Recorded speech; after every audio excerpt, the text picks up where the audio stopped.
요한일서는 아주 간략한 길지 않은 편지로 이렇게 한 장으로 구성이 되어 있는 부분인데요. 역시 이것도 사도 요한이 기록한 서신이고 편지의 수신자가 좀 개인을 향해서 주는 듯하게 이렇게 표현되어 있죠. 택하심을 받은 부녀와 그의 자녀들. 그러나 우리가 이 말씀을 읽을 때는 교회를 늘 생각하면서 이 말씀을 읽어야 하는 것입니다. 오늘 본문 속에서 사도 요한은 세 가지 정도 그런 내용들을 권면하고 이야기하는데요. 하나는 뭐냐면 우리가 계속 읽는 짧은 서신 속에서 많이 반복되고 있는 단어가 있죠. 진리, 사랑, 그리고 미혹이라고 하는 이 표현들을 통해서 아주 간략하게 그 핵심을 표현해주고 있습니다. 그들이 진리 안에서 혹은 진리를 실천하는 일들을 힘써 가는 부분들에 대해서 사도가 권면하고 있습니다. 진리를 실천해라. 진리 안에 거해라.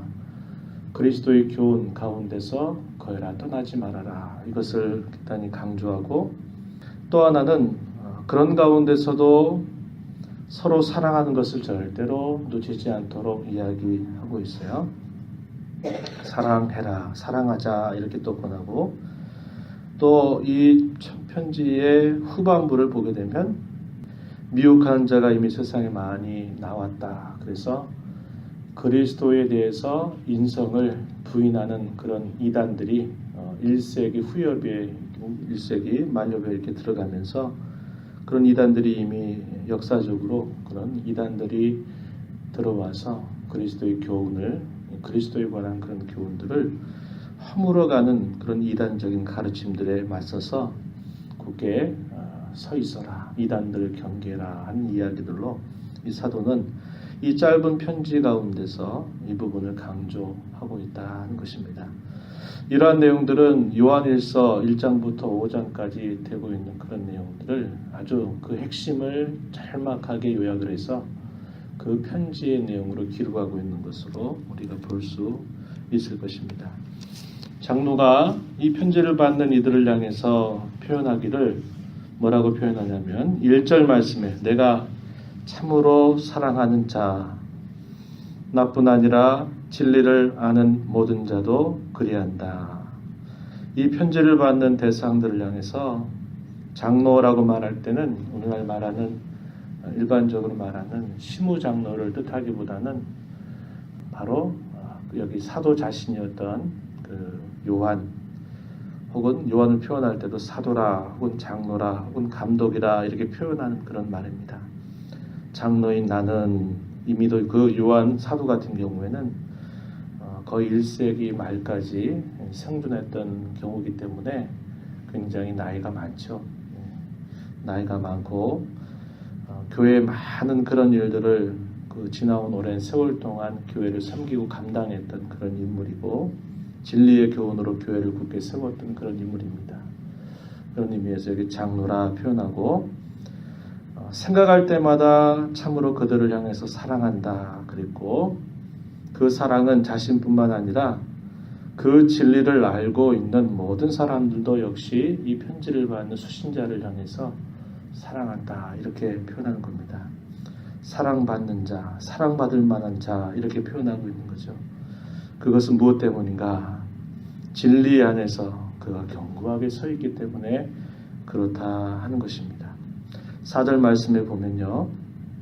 너의 자녀들 중에 우리가 아버지께 받은 계명대로 진리를 행하는 자를 내가 보니 심히 기쁘도다. 이렇게 표현했습니다. 진리를 행하는 자를 내가 본다. 심히 기쁘다. 기뻐할 만하고 사랑할 만한 그런 그 이유가 뭐냐? 진리를 행한다 하는 겁니다. 이 진리를 행한다라는 것은 좋을 때, 편안할 때, 그럴 때뿐만 아니고 당시에 이제 도미티안 황제의 그런 거센 로마 제국의 박해가 있기 직전으로 아마 보이는 때이기 때문에 굉장히 많은 시련들이 있었던 그런 때죠. 어려움 가운데서도 받은 그 말씀을 부여잡고 그 말씀을 떠나지 않고 그 가운데서 살려고 하는 그 모습을 보니 이것이 참으로 심히 기쁜 일이다. 이렇게 사도가 말하고 있는 것입니다. 진리 안에 거한다 하는 것이 이토록 그 말씀을 전하는 사도에게 뿐만 아니라 여전히 함께 그리스도 안에 있는 많은 사람들에게 그 진리를 행한다고 하는 것이 큰 기쁨이 된다고 하는 것을 이야기해 주고 있어요. 오늘날도 마찬가지입니다. 상황적으로 형평적으로 보면 말씀 가운데 하기가 힘들고 또 저렇게 행하기가 참 어려울 텐데 생각하는 그런 어떤 성도가 그런 가운데서도 하나님 말씀에 속하기 위해서 그 말씀을 붙잡고 그 말씀을 떠나지 않으려고 참으로 애쓰고 노력하는 그 모습을 보면 그것이 얼마나 큰 위로와 기쁨이 되는지 모릅니다. 문제는 상황의 문제가 아니고 그의 하나님의 말씀에 대한 그의 태도와 그의 자세가 역시 중요함을 우리에게 잘 가르쳐 주고 있는 것이죠. 그래서 사도는 진리 안에서 행하고 있는 그들을 격려하면서 역시 이 편지를 읽는 모든 사람들에게 그 진리에 속한 삶을 살아가도록 하는 것을 아주 분명하게 권하고 있음을 보게 됩니다.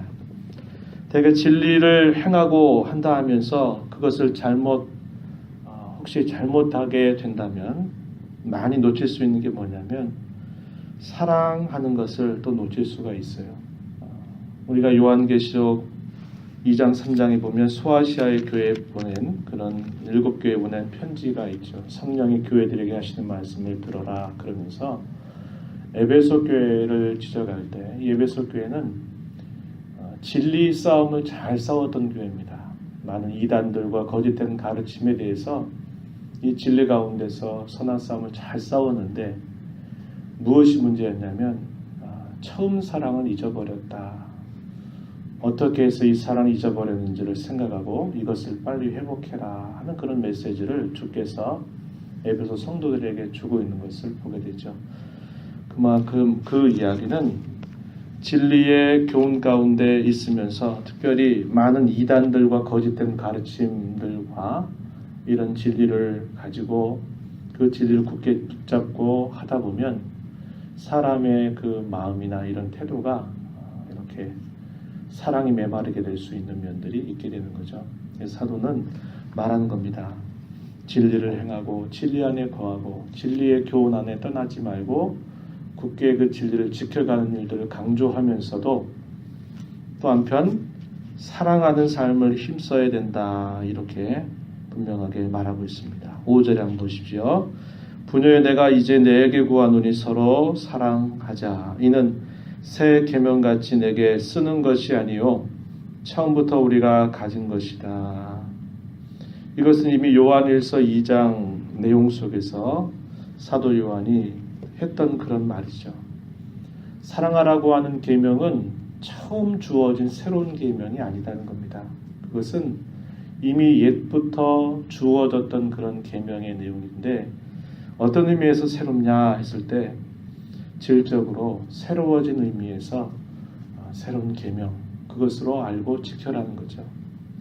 예수 그리스도를 알고 그분을 통해서 받은 그런 실제적인 사랑을 받은 자로서 그 사랑을 기억해서 그러한 사랑으로 형제를 사랑하라고 권하는 그런 메시지입니다. 그래서 서로 사랑해야 될 것을 사도가 권하고 있는 것이죠. 그 사랑은 우리가 요한일서에서도 봤지만은 어떻게 나타나느냐 6절에 보니까 또 사랑은 이것이니 우리가 그 계명을 따라 행하는 것이라 이렇게 말합니다. 말뿐인 아니면 어떤 우리의 어떤 감정적인 한 차원이나 또 어떤 계기가 됐을 때 하나 행하는 그런 모습이 아니고 하나님의 말씀 계명을 따라서 행하는 것 그것이 바로 사랑이다 이렇게 말해주고 있는 겁니다. 진리 가운데 거하십시오. 진리를 행하십시오. 서로 사랑하십시오. 이렇게 말하고 있는 것이죠. 7절 이하에서는 이것도 요한 1서에서 우리가 봤던 그 내용이 표현되고 있는데 이미도 많은 미혹자들이 세상 가운데 나와 있다는 겁니다. 당시에 가장 큰 이단으로 교회를 어지럽혔던 그런 경우가 그리스도께서 진짜 사람으로 오셨다고 하는 사실들을 부인하게 하는 것입니다. 어떻게 신이 되신 그분이 어떻게 우리와 같은 낮고 천한 우리와 같은 그런 사람이 될 수 있겠는가? 그것은 그렇게 보였을 뿐이지 실제로 사람이 되신 게 아니다. 이렇게 말하는 겁니다. 그래서 가현이라고 말해요. 거짓 가짜 나타날 현. 그리스도께서 하나님의 아들께서 오신 것은 실제로 우리와 같은 사람으로 오신 게 아니라 그렇게 나타난 것처럼 보였을 뿐이다. 이렇게 말해서 예수님의 인성을 부인해 버리는 겁니다. 예수님의 인성을 부인하면 어떤 문제가 생깁니까? 우리의 구원의 기초가 다 흔들려 버리는 거죠. 그래서 사도 요한은 이게 단순한 문제가 아니라 교회의 근간을 뒤흔들어 버리는 그런 크나큰 이단이기 때문에 이 부분에 관하여서 굳게 진리를 지켜야 된다. 이렇게 말하는 것이고 그들과 교제하는 것조차도 하지 않도록 이렇게 말하고 있는 겁니다. 이렇게 사도가 진리를 행하라, 사랑해라, 또 그 진리 교훈 가운데 서서 미혹당하지 않도록 해라 이렇게 말하는 그 목적이 어디 있습니까? 8절에 보면요. 온전한 상을 받으라는 겁니다. 온전한 상을 받기 위해서 이렇게 행하십시오. 이렇게 표현하고 있는 것이죠. 우리가 이 말씀을 보면서 역시 오늘을 살아가는 저와 여러분에게 있어서도 이러한 면들은 여전히 우리 마음에 깊이 간직하면서 살아가야 됩니다. 진리가 흔들려 버리면 우리의 신앙의 모든 것들이 다 흔들려 버리게 돼 있어요. 그래서 진리를 알아가는 일, 그리고 그 진리가 우리 안에 있을 때 어떠한 삶의 형편들 속에서도 그 진리를 굳게 붙잡고 떠나지 않으려고 하는 그런 몸부림과 신앙의 자세, 그러면서도 항상 그 진리를 행할 때에도 사랑이라고 하는 방법, 사랑이라고 하는 그릇 안에 그것을 담아서 그 사랑을 놓치지 않도록 해야 된다라는 것을 우리에게 말해주고 있습니다. 그렇게 함으로써 온전한 상을 받도록 살아가도록 하라고 하는 그런 말씀을 오늘 우리에게 주시는 겁니다. 오늘 저와 여러분이 이 말씀을 보면서 오늘도 이 말씀을 받은 자로 진리 안에 거하는 삶을 힘써가고 그리스도께서 주신 그 사랑을 기억하면서 사랑을 실천하는 일에 그리고 그럼으로써 하나님께 기쁨을 드리는 그런 복된 삶이 되기를 진심으로 축복합니다.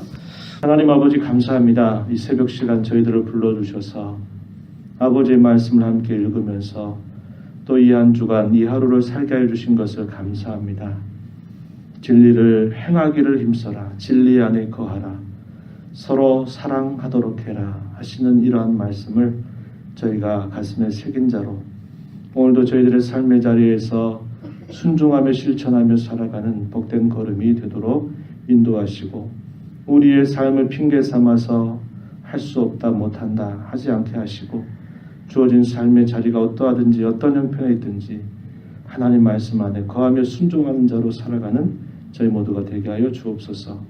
은혜의 보좌 앞에 나와 간절히 기도하는 주의 권속들을 용납하시고 오늘도 주님과 온전히 동행하며 살아가는 복된 하루가 되게 하옵소서. 예수님 이름으로 기도하옵나이다. 아멘.